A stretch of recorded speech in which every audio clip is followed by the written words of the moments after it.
Nashville was just this weird feeling. It was like a going home feeling, and I was really enamored by it. And I said, look, I'm going to come back and make a record. And they thought I meant, you know, next year or months, and I was literally back straight away and wrote and recorded a whole album in 5 days. Now the thing is that I hadn't made an album for 13 years, so I obviously had a lot of things brewing. I didn't know exactly what, but it just came out like blur, like that. Well, the night was hot and dangerous like a forest fire. The stage was lit in blood red lights, the band sang like a choir. Then later on we all hung out at Van Gogh's Cafe and well, we drank till there was no one left, just a gypsy girl and me. It's so different though to the style, the sort of music that, you know, we all remember you from for the Eurythmics. Mm-hmm. Well, the funny thing is, you see, I was always a guitar player and I learnt guitar by learning blues from old records my cousin sent from Memphis when I was about 14 or 15. So for me it was more like a going home, but for, you know, for a lot of people who've seen me a lot of the time behind other singers or artists and all different kinds of music, it might be a new sort of revelation that I'm a guitar player, but actually that's what I've always done. And does that music, the Eurythmics that we remember you for, does that ever tip over into sort of stuff that you do nowadays? Examples like Ghost, the musical, which you've just written, haven't you, the music for? Well, you know, imagine Annie and I made about 10 albums in 10 years.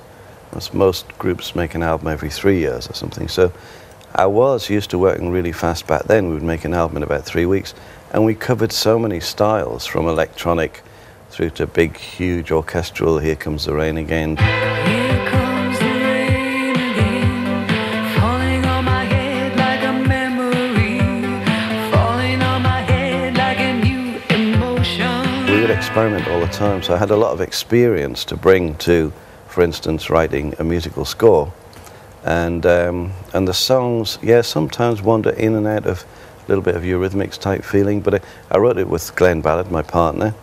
So it's a merge of all of us, and Matthew Walkers, who's a brilliant director. The thing about Ghost Musical is the audience are so sort of spellbound by what's happening on stage, because it's full of incredible sort of magic and illusions, because he's a ghost, and so the music is enhancing that. And when it turns into songs, there's so much stuff happening on the stage. Like Sharon Clarke plays Oda Mae, the Whoopi Goldberg character, and she kind of takes over the stage with these romping kind of James Brown meets sort of Etta James belters as this crazy fake psychic.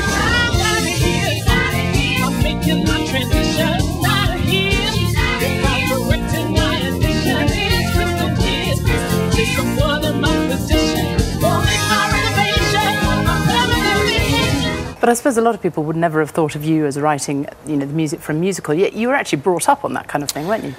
Yeah, actually, yeah. They see my father, when I was about 4 or 5, he put on, you know, everything from the South Pacific to The King and I to The Sound of Music every day. But it would fill the house up. So for me, it was like amazing. But all the music he played was musicals. So I didn't really think about this much. But now, you know, I really realised that I can sing you probably most of the musicals from the 50s. Not that you would enjoy it, but...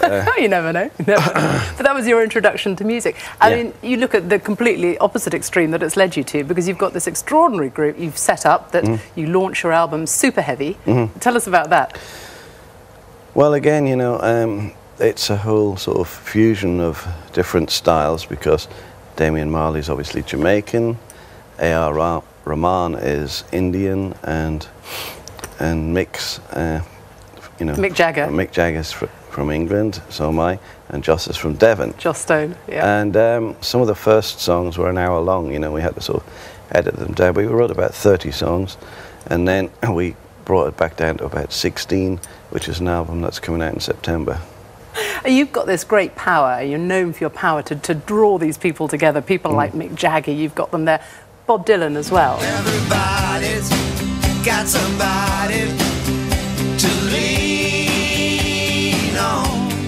I've on and off done lots of different things with different artists, and you know, so I met Bob all the time, and of course the Travelling Wilburys, they recorded all their music in my back garden and in the house, actually playing in the house. So hearing Roy Orbison sing in your back garden is like pretty mind-blowing. I'm so tired of being lonely. I still have some love to give. You seem to be winding up rather than winding down. You're busier than ever nowadays, aren't you? I know, it's pretty nuts, but you know, a lot of people have this idea that, oh, well, he's a workaholic and he never stops, but every day about 7:30 or 8, I stop work and have a very strong vodka martini, which is like a mallet on the back of your head, as you know. You're drinking lots of those in those videos you shot, actually. I saw. Well, you know, but they were all shot after 7:30. Of course. I was on the radio the other day and I was explaining my sort of love for a vodka martini. I'm not a drunk or anything, I never drink anything during the day. And I said, you see, the thing is, martinis are a bit like breasts, because, you know, one's not enough and three's too many.